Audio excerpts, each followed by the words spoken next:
2시간 전에 마감한 트레이더가 생생하게 전하는 글로벌 마켓 리뷰 델타원입니다. 우리 증시는 외국인들이 현물 매도와 함께 먼데이 위클리 옵션 만기로 눌렸고 해외 시장 또한 나스닥 중심으로 눌림이 나왔습니다. 하지만 전체 시장을 보면 아직은 시장이 꺾인다기보다는 그냥 기간 조정이 양상을 보이려는 것 같아요. 시장 어떻게 보고 있는지 대응 전략과 함께 이야기합니다. 그리고 시황을 일찍 보기를 원하시는 분들은 여기 네이버에서 델타원 글로벌 검색하셔서 네이버 프리미엄 콘텐츠 많은 가입 바랍니다. 자, 시장 아시아 세션 리뷰 시작할게요. 우리 증시는 개장 초부터 9시까지는 선물 매수세가 조금씩 쌓이면서 시장을 들어올리려는 것처럼 보였어요. 하지만 9시에 현물 본장이 개장하죠. 외국인들이 현물 매도를 꾸준히 누르면서 지수를 누르기 시작했습니다. 결국 시장은 30분 동안 전일 종가선을 깨고 내려가는 그런 눌림이 나왔는데요. 근데 이때 외국인들은 선물 매도로 따라붙은 것이 아니라 선물 시장에서는 오히려 매수로 대응을 했어요. 그냥 현물 시장에서만 매도가 나온 겁니다. 즉 공격적인 매도를 할 생각은 없었던 것 같아요. 그러나 이후 홍콩 세션 시작되면서요. 그제서야 외국인들은 선물 매수 포지션을 매도로 뒤집기 시작했는데요.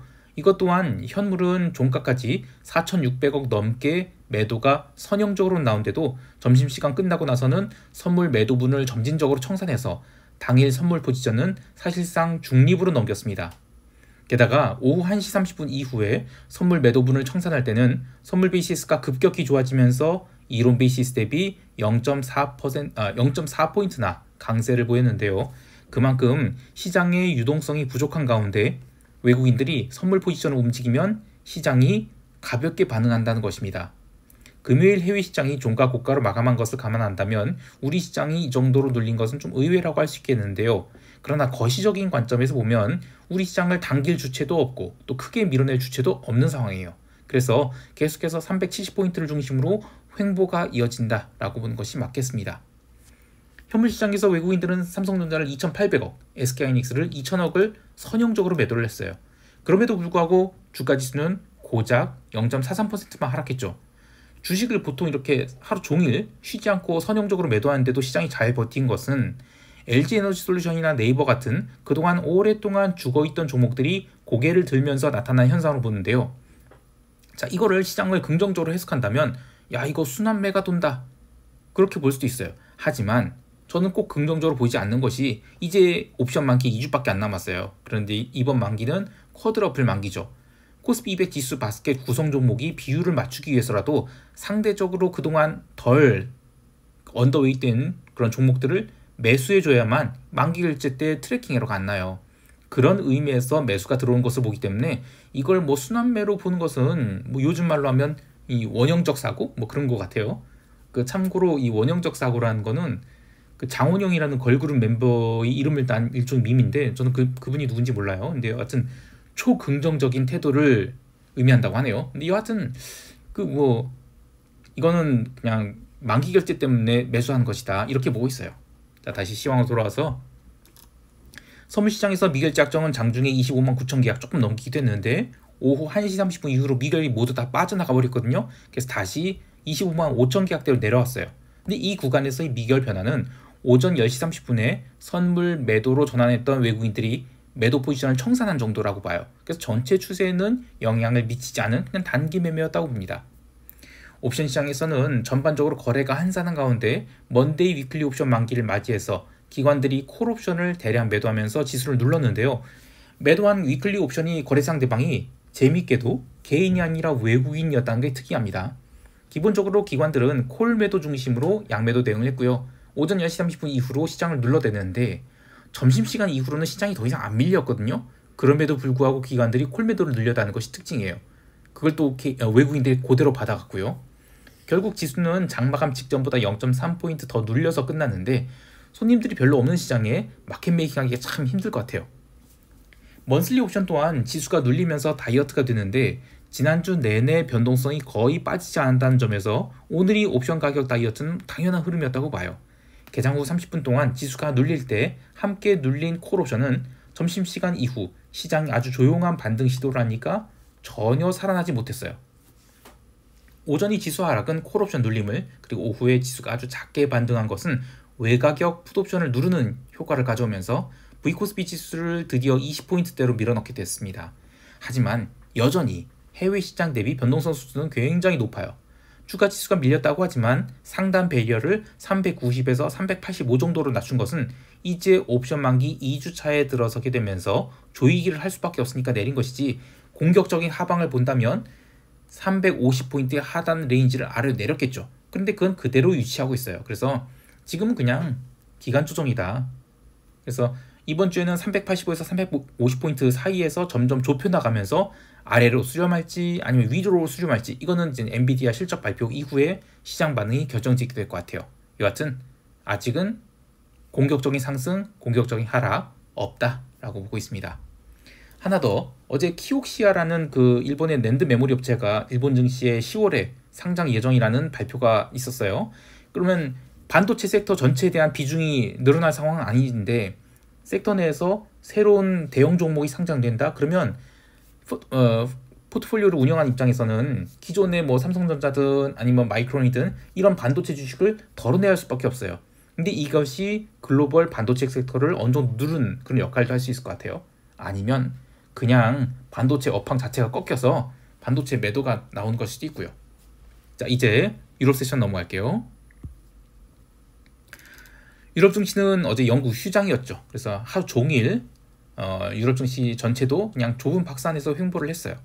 오전장은 그나마 강세를 보였지만 오후장은 미국 증시가 나스닥 중심으로 눌릴 때 따라 내려갔는데 이거를 뭐 내려갔다고 볼 수 없을 정도로 그냥 약보합선에서 움직였다라고 할 수 있습니다. 근데 그럼에도 불구하고 유럽 변동성 VTX 인덱스죠. 요거는 15.6포인트 그대로 유지했어요. 그냥 논 이벤트의 하루였다라고 볼 수 있습니다. 채권 시장도 흔들기만 있었을 뿐 방향성은 없는 하루였고, 통화 시장에서는 지난주 금요일 종가 고가로 붙여놓은 비달러가 아시아와 유럽에서 가볍게 눌린 정도였을 뿐 미국 세션에서는 별다른 하락이 안 나왔는 굉장히 조용한 하루였습니다. 그런데 그럼에도 불구하고 지난주 금요일에 급반등한 멕시코 페소와, 물론 이제 이머징 통화가 이제 변동성이 크긴 하지만 얘는 마이너스 1.48% 하락을 했어요. 그러니까 전체 비달러 바스켓 중에서 그 G7 선진 통화들은 그래도 강한데 이머징 통화는 계속 약하다는 게 특징이에요. 주식시장에서도 지금 선별적인 움직임이 나타나고 있듯이 통화시장 또한 지역별로 다른 움직임이 나타나고 있다. 이게 핵심입니다. 상품시장에서는 유럽 세션 초반에 실버가 1% 이상 상승하는 등 또 원자재가 달리는가 싶었는데 오늘 실버 옵션 만기를 앞두고 지난주 금요일에 다 살아난 이 콜옵션을 죽이는, 그리고 풋옵션 또한 다 죽이면서 그냥 양매도 장세로 마감했어요. 골드, 실버, 구리 모두 강보합선에서 마감을 한 것에 비해 기름은 오늘 3% 가까이 상승했죠. 지난주 금요일 종가 고가로 마감한 기름이 아시아 세션에서 갭 상승하더니 유럽 세션에서 추가 상승이 시작했고요. 이후 저녁 7시경 리비아 정부가 정치 이슈로 석유 생산과 수출을 중단할 것이다, 이런 소식이 전해지면서 브렌트 기름이 급등이 나왔어요. 그래서 80달러 위로 마감했죠. 하지만 미국 세션 이후에는 추가 상승의 압력이 약했어요. 이번 리비아 생산 중단 이로 그 1일 115만 배럴 공급 차질이 생길 거라 이렇게 얘기하는데, 그 전에 8월에 그 리비아의 샤랄라 유전, 여기에 정전 이슈 때문에 생산 차질이 지금 일어나고 있거든요. 그래서 유가의 급등은 다분히 기술적인 쇼크업일 가능성이 높다, 이런 이야기가 있어요. 일례로 오늘 유가가 급등했음에도 불구하고 옵션 시장에서 콜옵션 간파가 안 터졌거든요. 오히려 브렌트 기름이 지난주에 80달러 깨고 내려갈 때 그 풋옵션 스마이 쭉 있었는데 이게 그냥 가라앉는 정도에 불과했어요. 근데 보면 기름의 3주 동안 흐름을 보면 주봉상 지그재그가 굉장히 연속되고 있는 아주 어려운 흐름이 이어지고 있죠. 그래서 일봉상으로 보면 W가 만들어졌는데 개별 재료들은 계속해서 유가를 끌어올리려고 해요.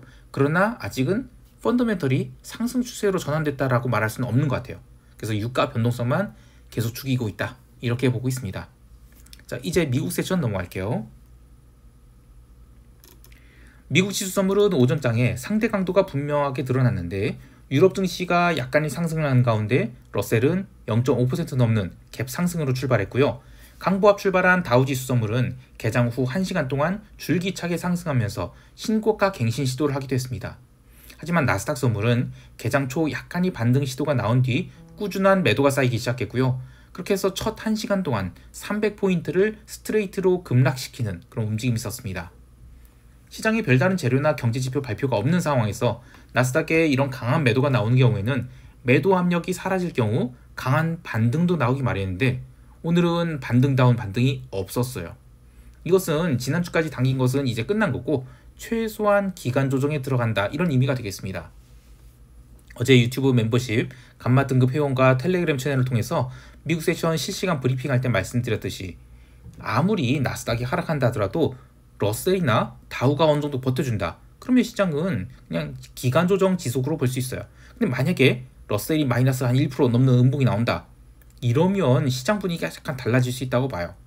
나스닥이 첫 1시간 동안 급락 조정 맞고 이후에 남은 5시간 동안은 그냥 장중 지그재그 반등 또 하락 이런 걸 반등했을 뿐 의미 있는 반등에 실패한 반면 그렇다고 해서 뭐 변동성이 막 올라가면서 급락 나온 것 아니었죠.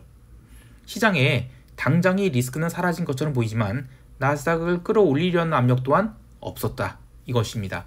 결국 이번 주 목요일에 목요일 새벽에 한국 시간 목요일 새벽에 발표될 엔비디아 실적 발표가 시장이 이후 방향성을 결정할 것 같은데 그 전까지는 그냥 일봉상 양음 반복되는 아주 지루한 기간 조정이 진행될 것 같아요. 나스닥이 급락과 달리 다우나 러셀은 최소한 오전장만큼은 강했습니다. 물론 나스닥이 반등을 제대로 못하니까 이들도 결국 오후에 눌려서 마감했지만 상대적 강세는 유지됐거든요.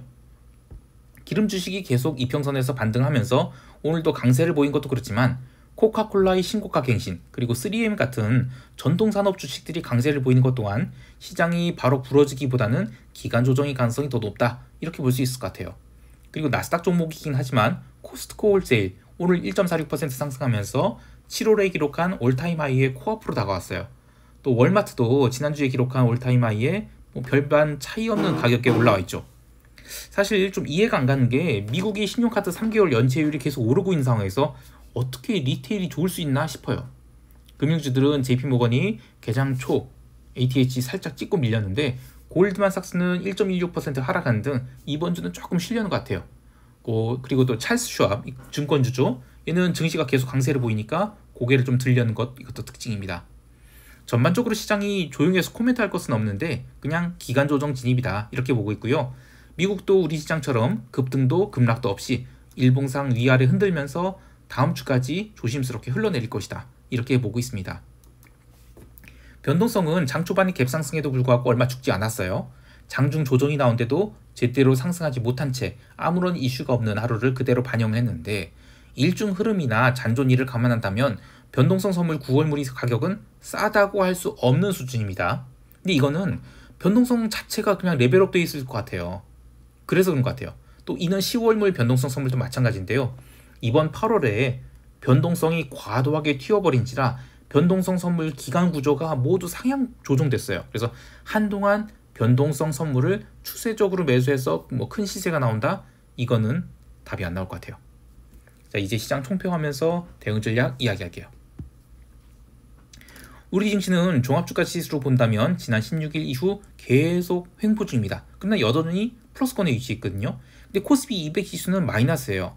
글로벌 증시 또한 맥니피션트 7 대비 미디어컷 493들이 EPS 상승 기대가 더 크다고 해요. 그래서 나스닥 대비 러셀이 더 강할 것이다 이런 얘기도 있는데 우리 증시는 조금 다른 관점에서 보이는 게 다른 관점에서 봐야 되는 것이 실적이 문제가 아니라 수급이 문제죠. 이른바 주도주 섹터는 그동안 중간중간에 저가 매수가 들어오고 있었지만 이 소외주는 그냥 철저히 소외된 정도가 아니라 그냥 반등을 못하니까 계속 처맞고 있었어요. 그러다가 이제 9월 동시맞기가 가까워지면서 상대 강도가 조금씩 살아나고 있습니다. 근데 그런 관점에서 본다면 시장이 아직 망가질 때는 아니라고 보고요. 시장이 눌리더라도 추세적 눌림이 아니라 고점이 조금씩 내려오는 그런 정도로 보고 있어요. 외국인들은 여전히 스트랭글 매도 포지션을 풀지 않고 있는데 지난주 중반부터 극외 가격은 닫히고 있거든요. 이번 주는 외가격도 쪼이고 있어서 엔비디아 실적 발표 이후 VKOSP 지수가 18포인트로 내려간다. 그러면 종합주가 지수는 다시 2700포인트로 회복될 것 같아요. 그럼에도 불구하고 급락도 없고 급등도 없다. 이렇게 보고 있습니다. 해외 시장에 대해서는 나스닥 선물 매도를 장 초반에 진입해서 적절한 가격에 이익 실현했는데 기존 매도 포지션은 청산하지 않았어요. 아직 한참 물려있는 것도 그렇지만 이번 주에 기간 조정이 진행되는 것이지 아직 가격 조정이 단계는 아니라고 보기 때문입니다. 실버 매수 포지션은 옵션 만기 관계로 별다른 변화가 없어서 추가 진입하지 않고 좀 더 볼 것이고요. 기름은 매도를 찬스로 생각했는데 싸울 찬스로 생각했는데 이 브렌트 기름 마감때 어떻게든 $80 위로 올리더라고요. 그래서 야 이거 당장 하락할 일은 아니구나 싶어서 고가에서 기간 조정 준다고 보고 기름 매도는 하루 미뤄뒀습니다. 자, 오늘 하루도 성공 투자하시길 바라고요. 이상 델타원이었습니다. 감사합니다.